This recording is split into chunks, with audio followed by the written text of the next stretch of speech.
Caroline Silva. Começamos. Boa tarde, boa noite, boa madrugada para quem estiver assistindo mais um episódio. Agora com a Carol do Carol Conta um Conto. Muito obrigado por ter vindo. Muito obrigado por participar. Da onde você é, Carol? Bom, eu nasci em Goiânia, né? Mas eu moro em São Paulo desde os 5 anos de idade, né? Então eu sou mais paulista do que goianense.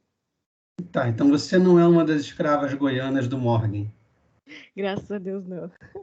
Escapou das chibatadas. Que bom. Sim. Como é que você.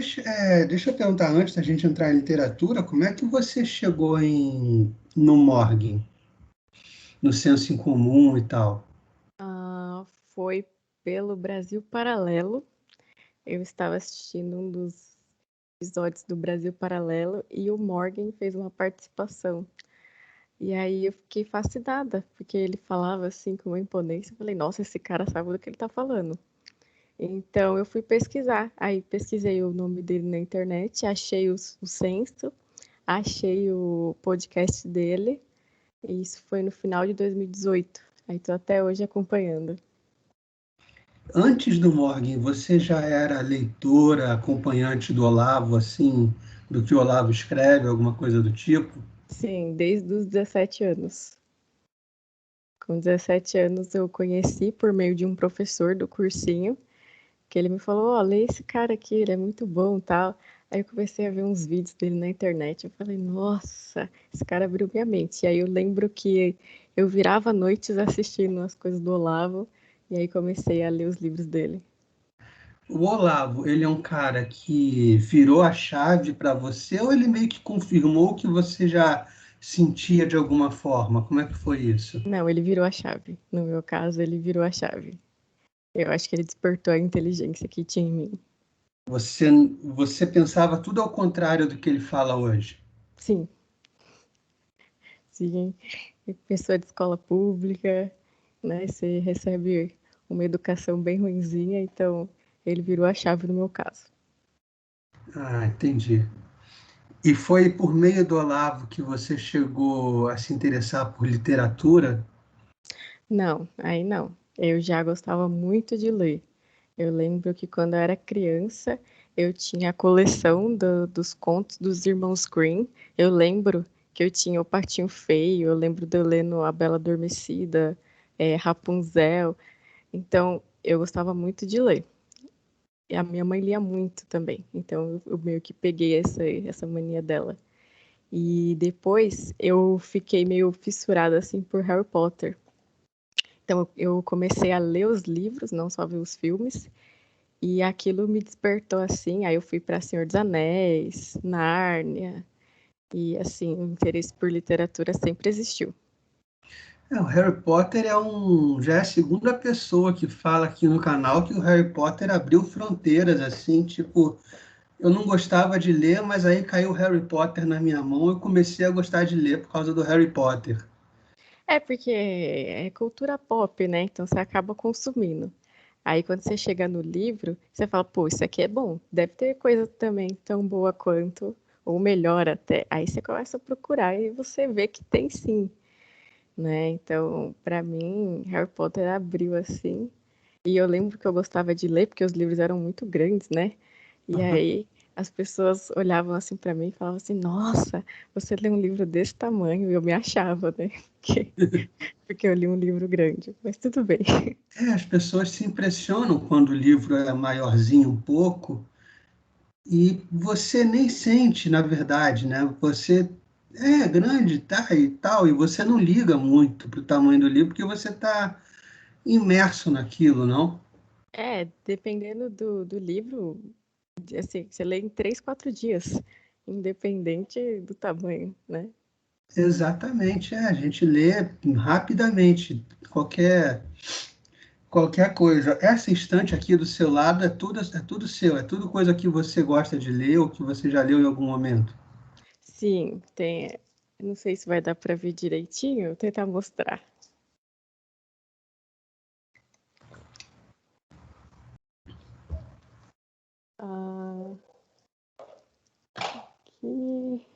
Ah, você já leu as crônicas do Gelo e do Fogo, do George Martin? Ah, sim, também. Então, eu sou fissurada por cavalaria, histórias medievais. Então, quando começou a série Game of Thrones, eu fiquei muito impressionada. E aí eu também parti para os livros. Porque é assim, na minha cabeça é assim, se o livro ou a série é bom, então o livro é melhor ainda. O livro costuma ser infinitamente melhor. Você conhece o Bernard Cornwell? Já ouvi falar, mas não conheço. Ainda não leu. Tem até uma entrevista dele com o George Martin, um bate-papo deles aí na internet, que é muito legal. Então, de repente, desperta o interesse. Vou dar uma olhada. E para a sua vida, para o seu dia a dia, como é que a literatura fez diferença? O que muda para você ter acesso a livros, a ler histórias e tal? Olha, para mim é quase que um hábito muito forte. Eu não consigo não estar lendo. Então eu termino um livro e eu começo outro. Mas hoje, com a cabeça que eu tenho, eu tento seguir uma literatura mais clássica ou algo que seja mais focado para o aprendizado pessoal. Então, por exemplo, agora eu estou fazendo a formação básica do Instituto Borborema. Então, eu estou seguindo a lista de livros que eles colocaram, poesia, mas, assim, o Dostoiévski é um que mudou muito, assim, a minha percepção das coisas. E eu acho que sem isso, a gente não tem aquela chave interpretativa da realidade, né? Que através dos personagens, a gente meio que faz um espelho e consegue ver a nossa vida. Você acha que adquiriu valores lendo Dostoiévski e coisas do tipo? Com Ou certeza. reforçou algum valor que você já tinha? Não, reforçou bastante aquela, principalmente Crime e Castigo, que foi um dos que mais me impactou, que é aquela conversão dele, né? E como Dostoiévski usa a ressurreição de Lázaro com, né, aquela com o personagem, o Raskolnikov, Uhum. passando por todo aquele sofrimento que ele mesmo causou, mas que ele encontra a redenção. E por uma personagem tão boa também como a Sônia, né, que o ajudou. Entendi. Você já leu a Imaginação Educada do Northrop Frye? Northrop, Ainda não, mas está na minha listinha dos que eu vou esse, adquirir. esse Ainda aqui, não. que é um livro que o Bruno falou muito na edição passada e tal, mas enfim, deixemos então o Fry de lado. O episódio passado focou muito em poesia, né? Porque eles falam da Ilíada e tal. Para você, a poesia é uma coisa tranquila de ler? Você lê numa boa? Você tem dificuldade? Você prefere a prosa? Como é que funciona? Bom, eu prefiro a prosa e, na verdade, o meu hábito de leitura de poesia ele está crescendo agora, porque, como eu mencionei, eu estou fazendo a formação básica do Instituto e eu percebi o quanto superficialmente eu lia poesia, né? Eu encarava a poesia como uma coisa de, é uma riminha legal, fala sobre amor tal, e beleza. Mas só que não. Eu lembro que quando eu era criança, quando eu estava na escola, antes dos 10 anos, eu lia bastante poesia, né? Tipo Cecília Meirelles, mais autores nacionais. E eu lembro que eu gostava pelo som, né, que tem. E aí eu lembro que eu escrevia poesia. Não me pergunte do que eu escrevi, porque eu não me lembro nada, Uhum. mas eu lembro que eu escrevia poesia. E, e ficou meio que de lado essa questão da poesia, e hoje que eu estou resgatando. Então eu estou fazendo a formação e aí eu estou vendo com outros olhos. Mas por enquanto eu estou seguindo só o que está sendo dito em aula, não procurei ainda nada fora, não. Apesar de que eu tenho Carlos Drummond de Andrade, eu tenho Manuel Bandeira, tem Castro Alves aqui em casa. Castro Alves tem a Cachoeira de Paulo Afonso, que é uma coisa muito bonita, muito legal, você deve conhecer, que eu gostei bastante quando eu li. Então, até então, você não associava a poesia a uma história épica como a Ilíada ou como a Eneida e tal, né? Um conto épico assim de heroísmo, de coisas assim. Não, eu sabia que tinha a história da Ilíada e o filme Troia, é um filme que eu gosto bastante, inclusive, mas para mim era prosa, porque, né, tem toda aquela ação, tudo aquilo. E aí depois que eu fui descobrir que era poesia, e aí eu fiquei Que na escola fascinada. a gente recebe, né, em forma de prosa para ler e conhecer a história. Eu, pelo menos, recebi os Lusíadas assim. Ah, então você ainda teve uma formação muito melhor que eu. Para você ter uma ideia, nas escolas onde eu estudei, não tinha biblioteca. Aliás, a biblioteca não era acessível aos alunos, porque, como eu era de escola pública, os alunos tinham mania de depredar, de estragar, de não devolver o livro. Então, quando chegou na minha vez, era proibido entrar na biblioteca. Então, a minha formação literária foi na escola, foi zero. Não teve nenhum professor que chegou assim, ah, vamos ler um conto de Machado. Era só aquelas apostilinhas com alguns trechinhos. Os livros que eu tenho da época de escola, né, que como eu mencionei esses de poesia, é porque assim, acontecia uma vez ou outra deles darem pra gente, mas não tinha um estudo em cima. Não era tipo, ó, a gente tá dando aqui, mas vamos ler. O que eu gostei de leitura veio tudo de fora, não veio da escola. Se fosse pela escola, eu detestaria ler. Veio principalmente da sua mãe, né, do exemplo de ver a sua mãe lendo. Isso, inclusive, ela sempre falava assim: ah, você vai ficar numa fila de banco, leva um livro, né? Tipo, fica lendo, não fica perdendo tempo, vai estudando. Então, vê-la fazendo isso me fez copiar. Aí depois que eu parei, pensei, poxa, estou copiando a minha mãe, né? Porque ela lê muito. Eu fui criado numa família assim, porque meu pai, meu avô era surdo, né, perto dos dois ouvidos. Ele estava sempre lendo. Meu pai, antes de dormir, lia. Meu irmão lia. Todo mundo tinha abajur, né, nos quartos. Eu acabei lendo por imitação. A princípio, eu lia Gibi, da Turma da Mônica. Ah, também. O primeiro contato com qualquer forma de literatura, para mim, era Gibi. Minha irmã tinha um armário de Gibi da Turma da Mônica. Foi meu primeiro contato com uma forma de literatura. E eu, como você, aprendi pelo exemplo. E depois eu fui ganhando livros de presente do pai, do avô. Eu imagino que, de repente, você foi ganhando também seus livros e começando a mergulhar nesse mundo, assim. Sim, Turma da Mônica era direto. Minha mãe sempre que podia dava pra gente.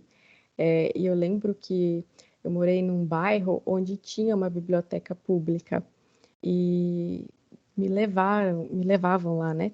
Toda semana você podia pegar e na semana seguinte você devolvia. Eu lembro que aquilo para mim era entrar e ver aquele monte de estante cheia de livro e tinha livro de tudo que era assunto.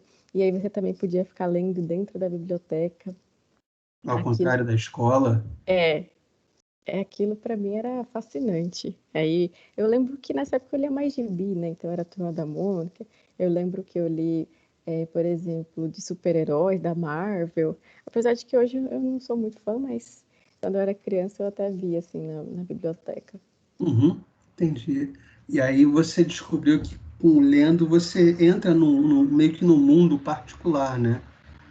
Exato, eu não consigo entender como alguém pode não gostar de ler, mas existe. E hoje eu eu quase não tô mais assistindo filmes, assim. Sempre que tem algum filme, assim, que o pessoal fala, nossa, esse filme é muito bom, eu já falo, será que tem o livro? Aí eu leio o Eu livro, penso parecido. porque para mim é muito fascinante. E você não vê a hora passar, você não vê e fica ali preso naquela história. E eu tive uma experiência parecida com o Poderoso Chefão. Eu li o livro, aí fui ver o filme, né, um clássico do cinema. Aí eu comecei a ver o Poderoso Chefão e falei, nossa, mas que merda. Porque eu tinha lido o livro, eu fiquei puto. Não tem isso, não tem isso, não tem isso. Eu fiquei É, muito, muito revoltado. Uma das, geralmente é assim. Geralmente é assim, né? Uma das histórias que você conta é da menina que vendia fósforo, não é isso? Isso, do Hans Christian Andersen. E eu lembro dessa história, eu tinha em vídeo, desenho, eu lembro bem disso. E é uma história bastante triste, não? Bastante. É um Quando, negócio. quando eu vi a primeira vez, eu até chorei, né? Porque eu sou muito chorona com livros, né? Então eu sinto que o personagem tá passando. E essa história, a princípio, a primeira vez que eu li, eu falei assim: nossa, ela morre, que história horrível, nunca que eu vou contar para uma criança.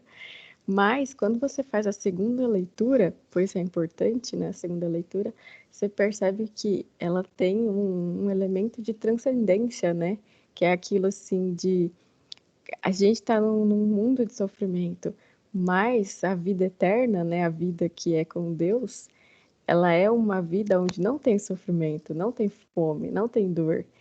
E é isso, né? De trazer essa coisa para a criança e também para os adultos, né? De que a gente morre, mas, né, tem um lugar melhor para a gente ir, né? Eu acho que é essa a mensagem que fica dessa história. Daí eu posso concluir que você é cristã? Sim. E aí, como é que o cristianismo, então, você já deve ter lido muito a Bíblia também, e a Bíblia, você acha que te ajuda em termos de literatura de alguma forma? Os valores da literatura reforçam os da Bíblia, ou alguma coisa assim? Bom, a princípio, a leitura da Bíblia sempre caiu para mim como uma questão de a gente precisa ler porque é a nossa religião e tal. Mas hoje eu já vejo como esse elemento de literatura também. E aí hoje eu estou fazendo uma leitura, digamos, literária. Eu tô lendo toda a Bíblia, estou no Velho Testamento ainda, Uhum. tô lendo cada capítulo, encarando como uma história mesmo, né, de literatura, e não só também como um elemento para a nossa vida, para o nosso aprendizado, mas Não também a só como questão da. elemento de fé, né? Exato, mas também como literatura. E eu cresci assim, dentro do cristianismo, né? Toda a minha família é cristã. E eu lembro, inclusive, da época que eu frequentava uma igreja evangélica num outro bairro onde eu morei. E eu lembro no caso a gente chamava de tia, né? A tia contando história. E eu lembro dela contando as histórias da Bíblia.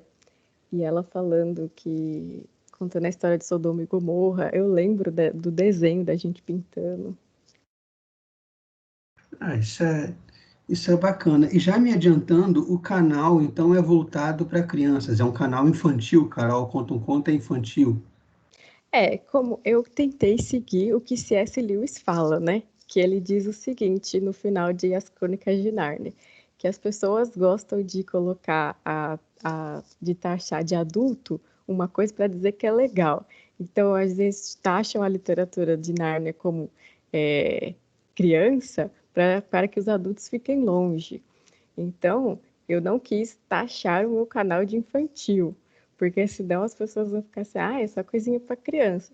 E eu acho que a literatura, independente se os Irmãos Grimm, ele é para todo mundo.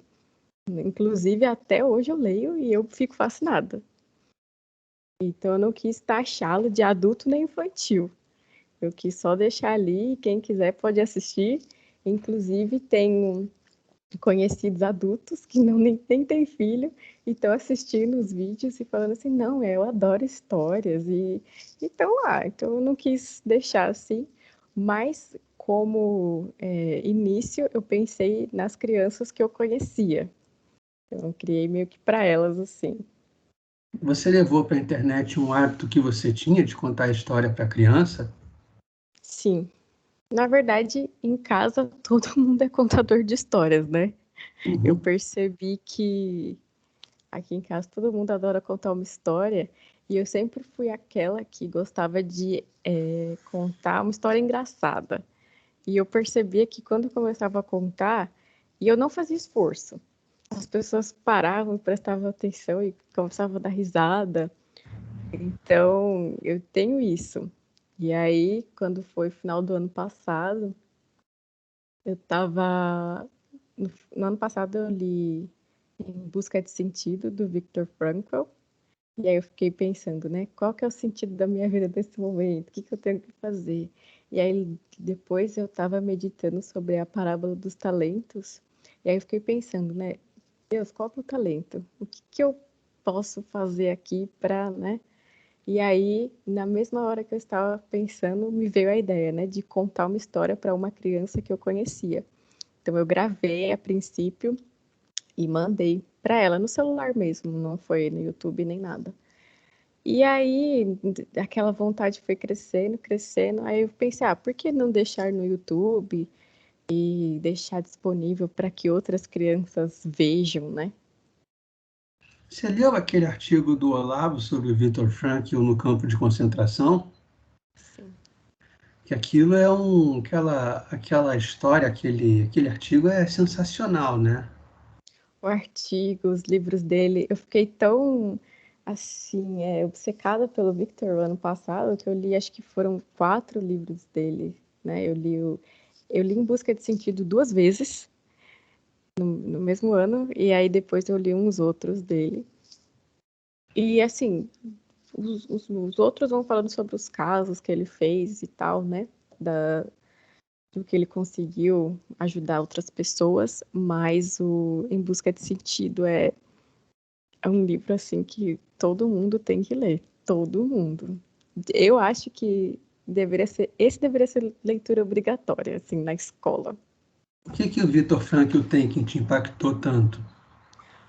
Olha, o fato dele estar dentro de um campo de concentração e ele ainda assim não se entregar, porque quando a gente está num momento difícil, a primeira coisa é a tristeza e logo em seguida a gente quer se entregar, né? E aí ele vai mostrando que as pessoas que se entregavam, elas morriam mais facilmente, elas eram atingidas pela epidemia de tifo e acabavam adoecendo. É, a tristeza estava fazendo isso com eles. E ele não, ele estava ali passando por tudo aquilo com perigo de ir para a câmara de gás e ele estava lá trabalhando e não deixou se abater. E um dos momentos assim que eu mais chorei no livro foi quando ele lembra da esposa dele, que aí ele fala, né, que finalmente eu entendi o que os poetas diziam sobre o amor, o que os anjos têm a dizer. E aí ele fala assim: a simples lembrança de saber que eu a amava e que ela me ama era o suficiente para mim. Então, aquela lembrança, aquele amor que ele sentia por ela, foi o suficiente, né? E um dos momentos também que eu fiquei impressionada é ele descrevendo o pôr do sol, né? Tá todo mundo lá num campo de concentração e aí eles param para olhar a beleza do pôr do sol. Então, isso me impactou muito, né? Entendi. Então, o Viktor Frankl te passou um valor de resiliência, de resistência, apesar das adversidades, muito forte, né? Sim, e aí eu tento, né, trazer para minha vida com tudo isso acontecendo, né, de pensar assim, poxa, perdi muita coisa, mas o Victor perdeu muito mais e ele saiu de lá e ainda teve que enfrentar a inveja dos amigos acadêmicos, né? E assim, poxa, ele é um exemplo a ser seguido. Eu acho que toda vez que alguém falar de, sei lá, de positivismo para sua vida, falar de como superar a situação, se você não utilizar Viktor Frankl como exemplo, não, não é o suficiente. Você conta aqui contos dos irmãos Grimm, não é isso? Isso. Como é que você chegou nessa escolha? Por que que você escolheu os irmãos Grimm para o Carol Conta um Conto? Bom, a princípio, né, como eu falei, quando eu era criança, eu lembro de ter os irmãos Grimm em casa. Eu adorava as histórias deles. Eu lembro que quando eu fiquei grandinha, tipo adolescente, eu já tinha computador. Eu ouvi dizer que, essas histórias dos irmãos Grimm tem a versão original, que é a versão digamos assim, não para crianças, né, entre Os mais aspas. cruéis, né? Os mais cruéis. Aí eu lembro que eu pesquisava na internet, aí eu li tudo. Nossa, fiquei fascinada. E aí também tem o filme dos Irmãos Green, que é um filme com, acho que é com Heath Ledger e com a Mônica Bellucci. E eu lembro que eu adorava esse filme, achava maravilhoso. E aí depois, né, esse amor ficou pelos Irmãos Green, assim, ficou meio adormecido. Aí eu comprei esse livro aqui, ó, vou até mostrar.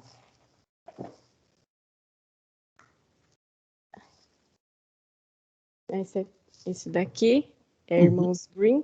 Esse daqui é Contos Maravilhosos Infantis. Essa é a primeira versão. Então, esse aqui, digamos, é a versão sem cortes e não tão infantil. Inclusive, tem alguns contos aqui que eu não contaria a nenhuma criança e que eu fiquei passada. É tipo, a capa já é vermelho sangue, né? Isso, e assim, aqui tem todos os contos deles, tá? São 156 no total, se eu não estou enganada. E foi traduzido do alemão esse aqui, então até recomendo aí para quem gosta de literatura. Então eu pensei, poxa, essas histórias são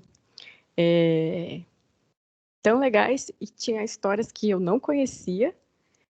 E aí eu pensei, eu vou começar a contar. Aí a princípio eu comecei a contar as que são menos conhecidas, como Moeda de Estrelas. Eu mesma não conhecia antes do livro.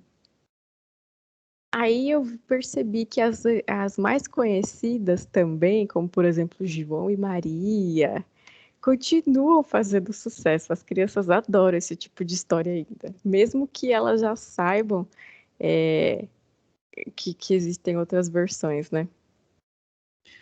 E os irmãos Greens, eles têm alguma série de valores que você admira? O que eles têm de especial assim para você trazer para um canal de YouTube? O que eu gosto mesmo dos Irmãos Grimm são as histórias. Claro que eu acho a vida pessoal deles muito interessante, que eles recolheram todas as histórias do folclore, ajudaram a fazer o dicionário de alemão, né? Então, assim, o que eu gosto dessas histórias é que tem muita religiosidade neles, né? Então, tá sempre se referindo ao bom Deus, histórias que estão falando de Deus, sobre virtudes, como, por exemplo, a virtude da mansidão e da paciência, de se confessar. Também temos a virtude de ajudar o próximo aqui, do porquê que você não tem que ser mentiroso. Então, todas essas histórias vem tudo essa vem tudo junto aqui, né? E também o porquê que você não deve ser uma pessoa irada, uma pessoa invejosa, o que que a inveja traz para sua vida. Então, eu acho que por meio de historinhas a gente vai Incutindo valores? incutindo valores, exato. Mas você não pretende zerar esse livro no seu canal, né? Não, tem histórias aqui que eu não contaria, não. Tem histórias aí que você não se. E aí, como você não pretendendo zerar esse livro, você tem em mente no futuro algum outro autor, alguma outra coisa? Como é que você vai? Já tem um planejamento? Então, eu também tenho Hans Christian Andersen. Uhum. Eu tô com a obra completa dele aqui. Vamos pegar também. Aqui você tem a obra completa dele, são mais de 150 contos. Só que esse aqui eu adquiri recentemente, então eu não terminei de ler. E também no meu planejamento tem Nárnia. Inclusive, eu já comecei a gravar uma das histórias para colocar no meu canal. Não vou gravar todas as histórias de Nárnia, porque também tem os filmes e tem histórias que é difícil você colocar assim num conto, né? Uhum. Mas tem uma aqui que é O Cavalo e Seu Menino, que ela dá para você contar assim na internet, né? Fica legal. Mas Nárnia não é uma grande saga do início ao fim? Você vai contando capítulos de uma grande saga? Então, são 7 histórias e, assim, elas são independentes, as histórias. Elas Uhum. não necessariamente precisam, você precisa saber de todas. Então, no Cavalo e Seu Menino, que é o que eu estou gravando para colocar no canal, eu contextualizo, né, o que é Nárnia, quem é Aslan, e vou contando a história. Mas, não inclusive, se você só lê O Cavalo e Seu Menino, você vai gostar da história mesmo não sabendo de todo o universo de Nárnia. Entendi. E meu outro também são as parábolas, né? Eu tenho parábolas no meu canal e eu pretendo gravar mais. Parábolas, você fala bíblicas mesmo? Sim, Entendi. inclusive deixei até uma playlist de histórias bíblicas, onde eu tenho lá algumas das minhas parábolas favoritas, né? Como, por exemplo, o semeador, tem o servo cruel, e também o filho pródigo, e também gravei a Arca de Noé. Eu vi que você tem a Arca de Noé. Deixa eu te perguntar uma coisa. Você está com o livro do Anderson aí. O Anderson, ele tem uma versão também sem cortes, igual os Irmãos Grimm, algumas coisas que não dá para mostrar no canal, ou você consegue esgotar o livro do Anderson todo? Então, eu ainda não finalizei a leitura dele, então não dá para dizer. Só que o Anderson, ele também tem a versão mais infantil, claro. Mas esse daqui não foi traduzido do dinamarquês para o português. Ele foi do inglês para o português, se eu não estou enganada. Então, pode ser que já atenuaram as histórias, né?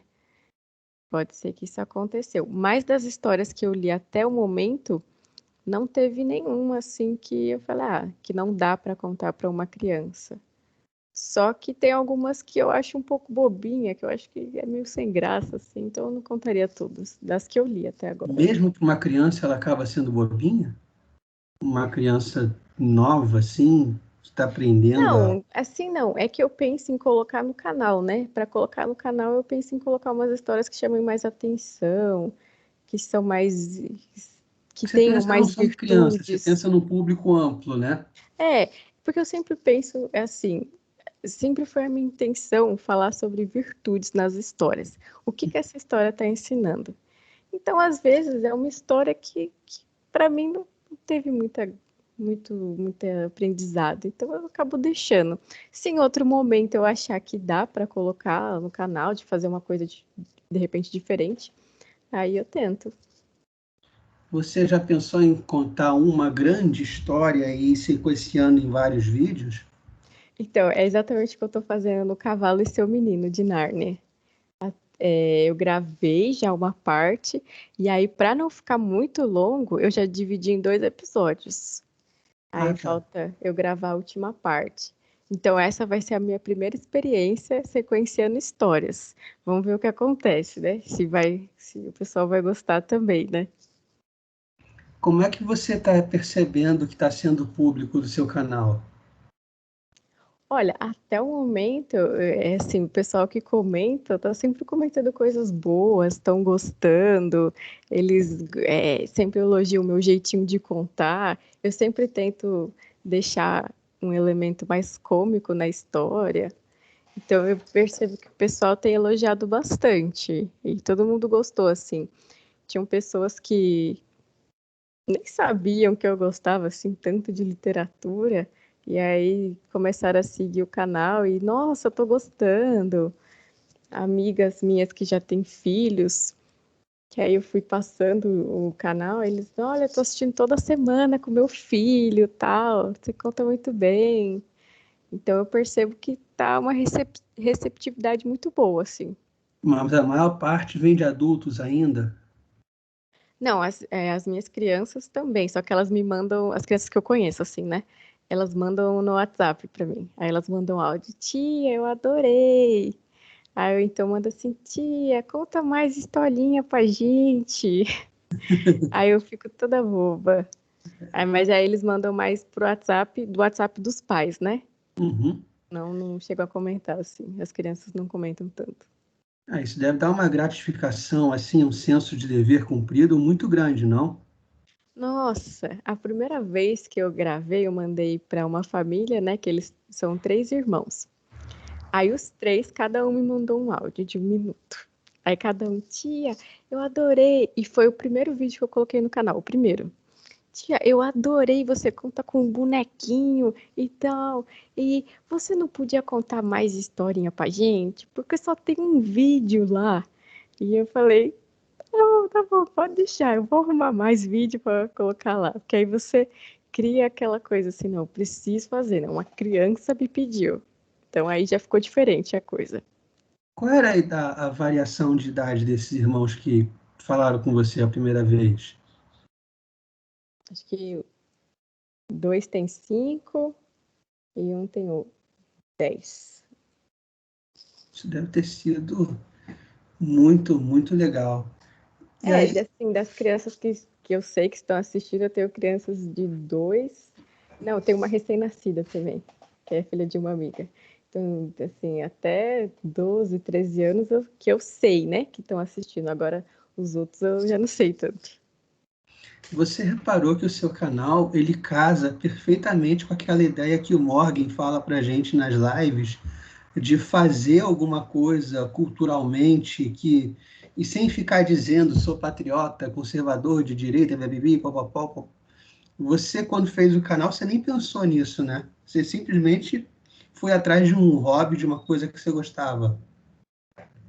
É, foi mais isso, assim, hoje eu vejo que, legal, eu tô fazendo alguma coisa, né, pela cultura, pelas crianças, mas, foi mais um dever meu, assim, né, porque como eu falei, estava meditando sobre a parábola dos talentos, e eu falei: "O que que eu tô fazendo? Qual que é o meu talento?", né, Qual que é a sua vocação, né?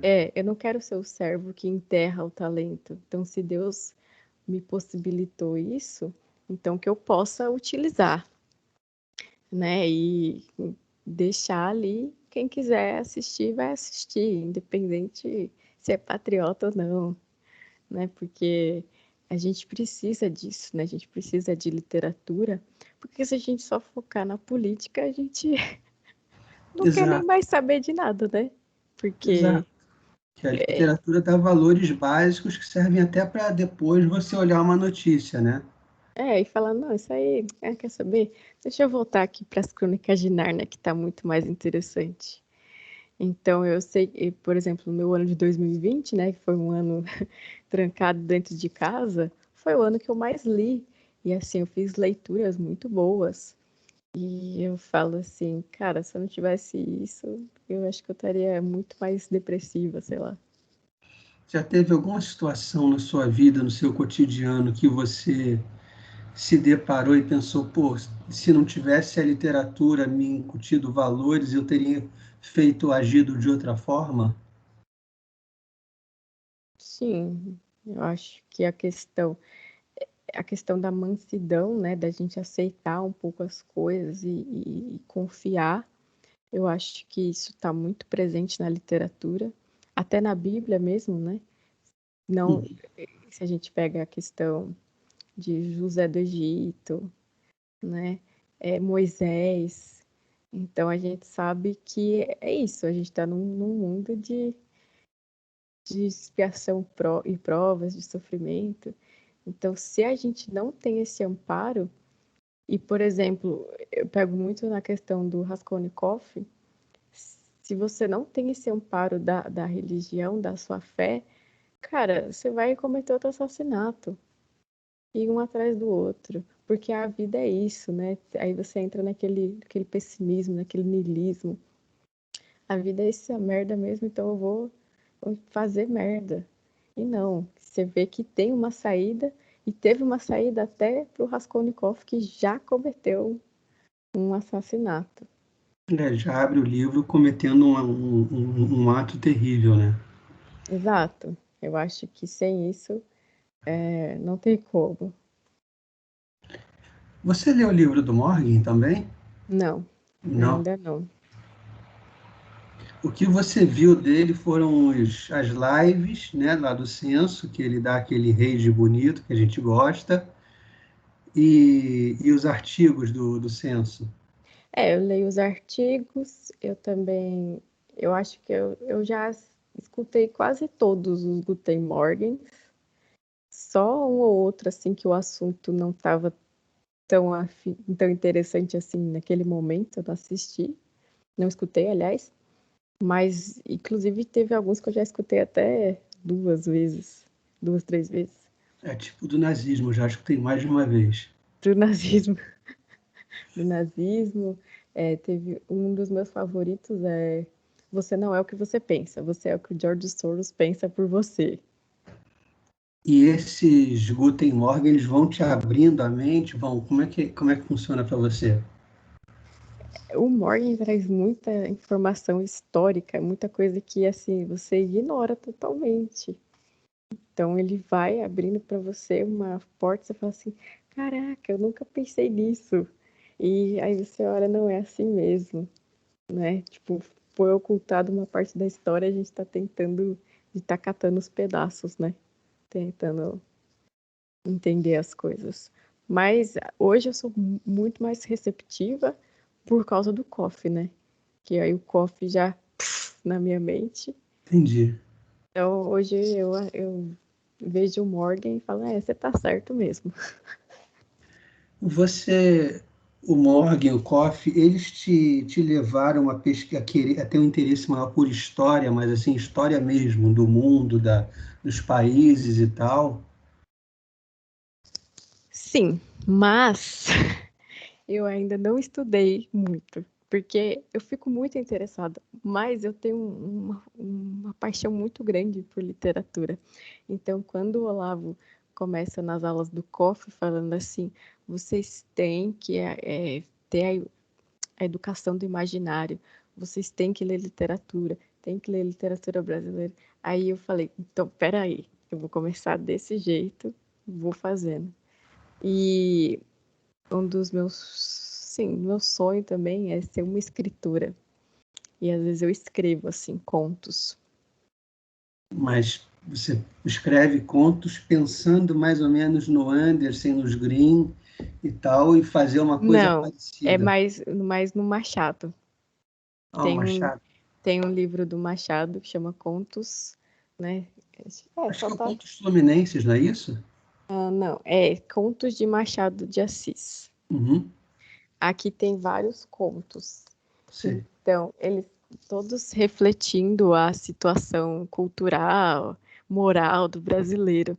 Então, é nesse tipo que eu consigo escrever. Inclusive, eu já escrevi um conto de um soldado, escrevi um conto sobre um governador, e tenho vários inacabados aqui. Mas contos Você pretende como os lançar uma coletânea sua, então? pretendo. Não sei quando, porque eu tô aprendendo ainda a escrever. Tô fazendo aquele exercício do Olavo, né? Imitando. Então, eu tô tentando imitar o Machado no momento. Mas contos como os Irmãos Grimm, não. Não, ainda não. Mas eu escrevi uma história infantil. Mas eu não publiquei, não. Eu escrevi esse ano. Entendi.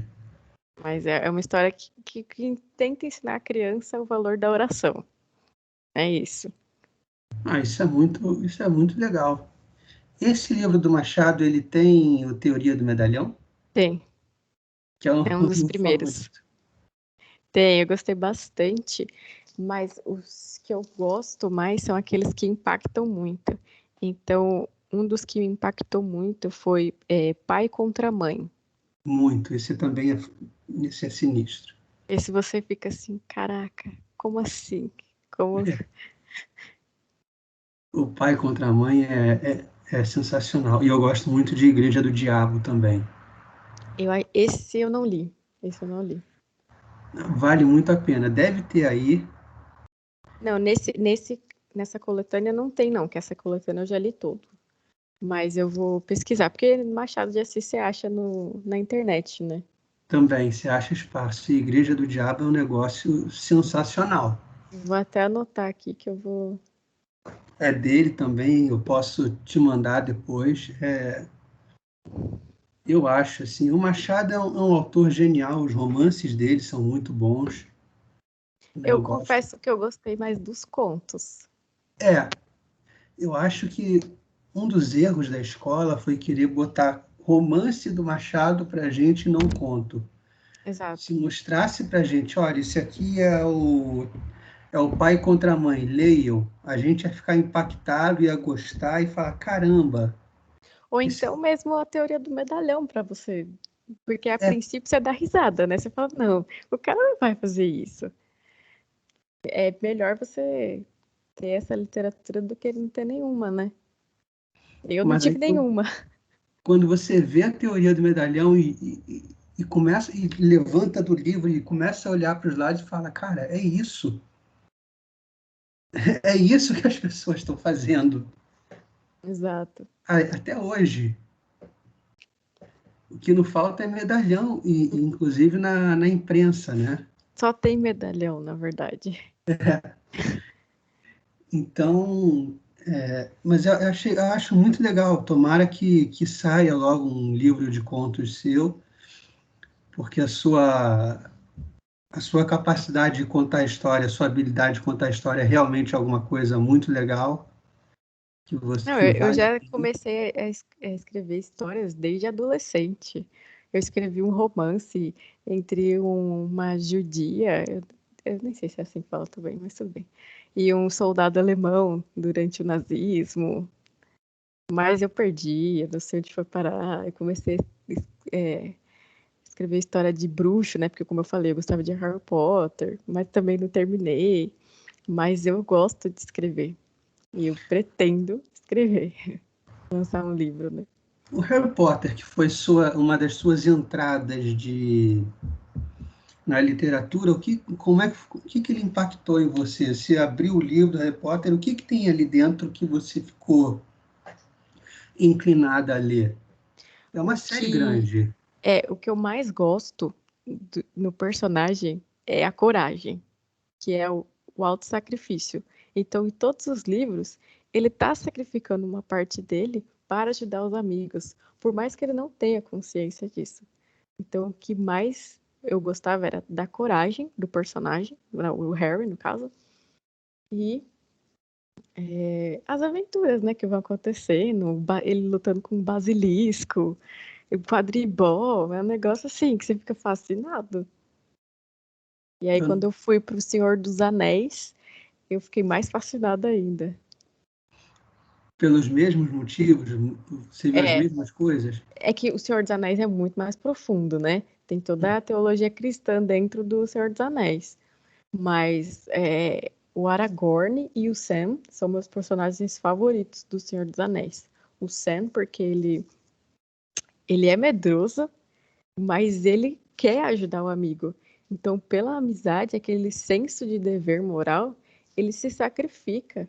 E toda vez que eu assisto a cena que ele tá com o Frodo indo para a montanha de Mordor, destruir o anel, ele fala assim: eu não posso carregar o anel por você, mas eu posso carregar você.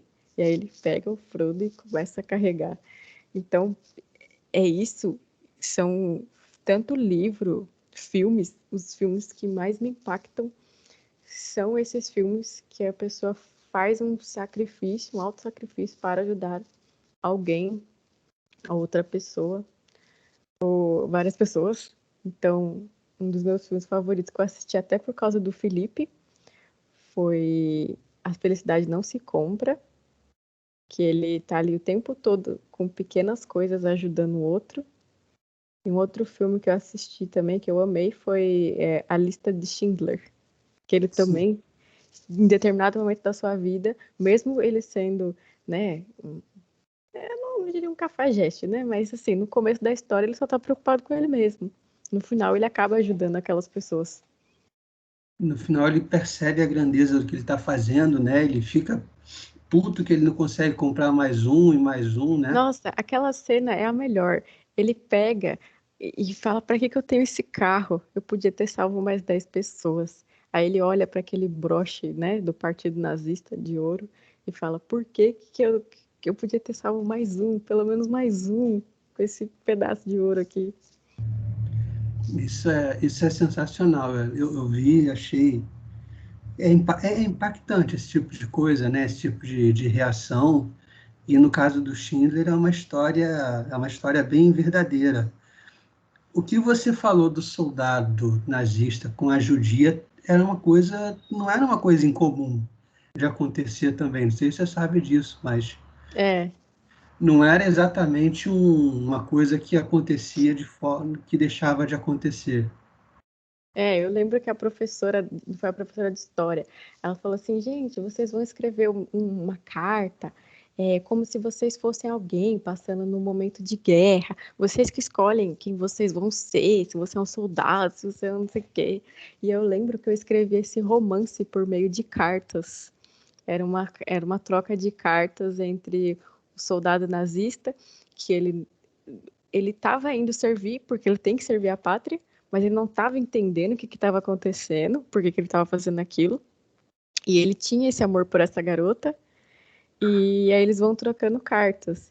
E aí no final, a cidade que ela estava é bombardeada, e aí aquilo é que faz ele mudar. Aí faz ele soltar do exército, né, desertar. E aí depois que acaba a guerra, ele vai abrir como se fosse um lugar para ajudar pessoas que sofreram traumas durante a guerra. Uhum. Essa é a minha história, mas eu perdi. Talvez eu escreva de novo. Cara, isso me lembra um pouco do Nada de Novo no Front. Você deve conhecer essa história. Poxa, pior que não. Mas só que não é a Segunda Guerra, é a Primeira.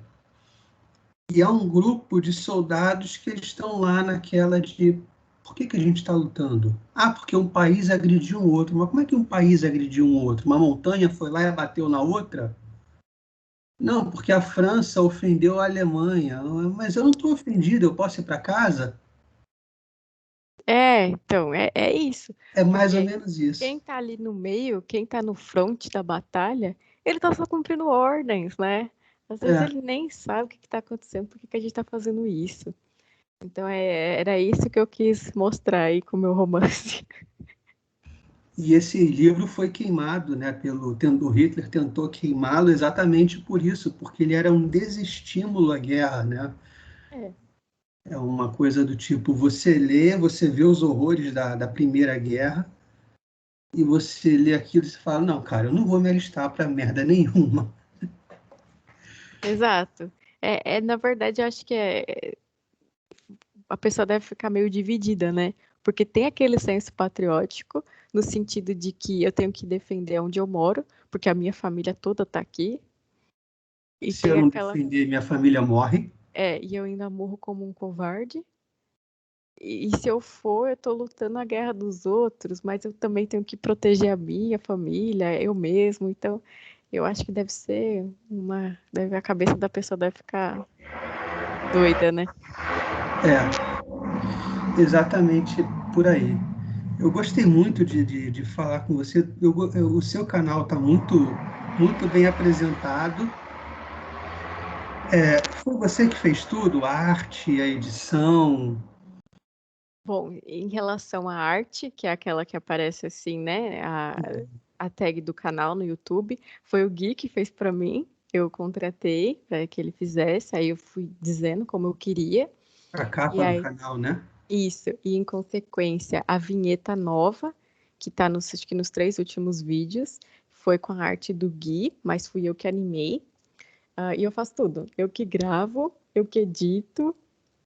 E assim, antes de começar o canal, o meu conhecimento de edição de vídeo era zero.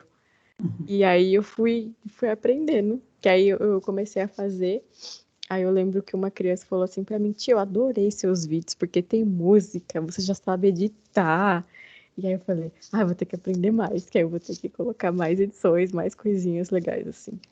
O Gui que você fala é o Guilherme que eu entrevistei agora há É, pouco, de Souza Arte. sim, foi ele que fez. Pô, isso é muito legal, né? A gente vai formando uma comunidade de alguma forma. Não sei se você viu a entrevista dele já. Eu vi que teve, mas na verdade eu comecei a assistir, mas eu não terminei. Mas que Eu bom, assisti a assim. do Léo. A do Léo ficou muito, muito legal. Eu acho que todo mundo está gostando muito da entrevista do Léo. Então, tirando a capa aqui, essa imagem de capa que foi feita pelo Gui, todo o resto, todo o trabalho seu, você se forçou a aprender alguma coisa para levar essa sua arte para várias pessoas, né? Isso. Então, toda vez que apareceu um problema, eu aprendi a fazer. Então, meu celular não estava gravando muito tempo, então eu aprendi a fazer em cortes e depois juntar o vídeo. Aí eu tive que aprender como que coloca a vinheta. Aí você fica no YouTube, vai vendo aqui, um outro ensinando, ver qual programa é mais fácil. Aí depois, ai, poxa, eu preciso cortar. Aí eu vou aprender a cortar. Aí eu preciso Está fazer não sei o quê. aparecendo aqui a arte do Gui. É, essa mesmo. Foi o Gui que fez. Ficou muito, muito legal. Eu gosto do traço dele, né? Eu gosto dos desenhos que ele faz. É, são muito bonitos mesmo. Aí eu entrei em contato com ele no Instagram e perguntei, né, se ele não podia fazer pra mim e tal. Aí a gente foi acertando os detalhes. E você conheceu o Gui pela live do Morgan? É, sim, que aí eu vi que ele postava desenhos, aí eu entrei no Instagram dele. Aí eu peguei, vou mandar uma mensagem, né? Vai que dá certo. Deu certo, acho que deu muito certo. O Gui é um cara talentosíssimo e você também tem um talento excepcional. É legal ver os talentos se combinando e a gente ir meio que formando uma comunidade de pessoas talentosas, como você, o Gui, o pessoal do Anônimo. Não sei se você já ouviu o bookcast deles. Sim, eu tô inscrita. Tô inscrita. Eu não assisti todos, né? Eu assisti o primeiro só. Já gostei da música de intro, né? Que eu gosto de rock. Não, ali é a mão do Chico Castellano, que é um cara sensacional e ele é especialista nisso. De repente, para o seu canal, ele faz alguma coisa, não sei, porque de música, assim, dessa parte sonora, o Chico é o grande mestre, né? Ah, sim. Então, enfim, eu achei muito legal conversar com você. Obrigado mesmo por participar, por dispor do seu tempo da gente falar, principalmente de literatura, de tudo. Imagina, foi um prazer. Fiquei muito lisonjeada também com o convite. E eu vou botar no canal já já para o pessoal assistir. Eu peço para você também compartilhar nas suas redes, porque é um bate-papo legal. Acho que você tem muita coisa interessante para contar, para ensinar.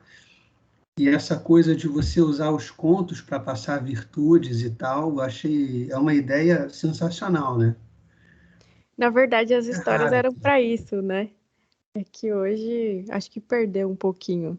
As histórias ficaram meio insossas, assim. Infantis, no caso, né? As infantis. É tudo.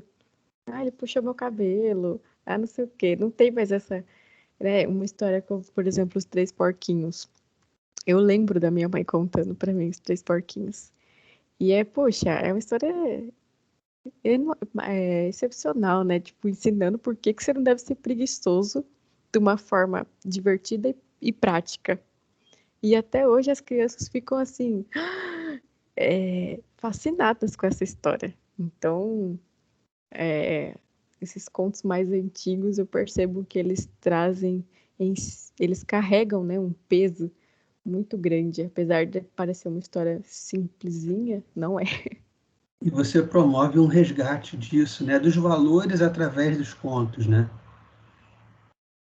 É o que eu estou tentando. Esse é a minha missão, né, que eu tomei como É missão. a vocação de acordo com o que o Viktor Frankl fala, né? A sua vocação. Sim. Poxa, muito legal. Obrigado por ter vindo. Você falou sobre seus contos, sobre o Viktor Frankl, a importância de ler o Viktor Frankl. Eu mesmo não li ainda, mas vou buscar. Recomendo. Hã? Recomendo. Eu vou buscar o Em Busca de Sentido. E é um livro curto. Ele é muito impactante porque ele é conciso E ele é claro, então assim, apesar dele ser curto, você de cada linha você tira uma coisa. Entendi. E no seu caso, talvez seja interessante você ler esse cara aqui. O Né? Northrop Frye. O Bruno falou muito bem dele no último Selmocast. E você trabalha com imaginação, então você vai ver a importância de ter uma. Você já tem uma noção de por que a imaginação deve ser educada, mas eu acho que isso vai bater legal para você, para a sua missão, digamos assim. Não, pode deixar.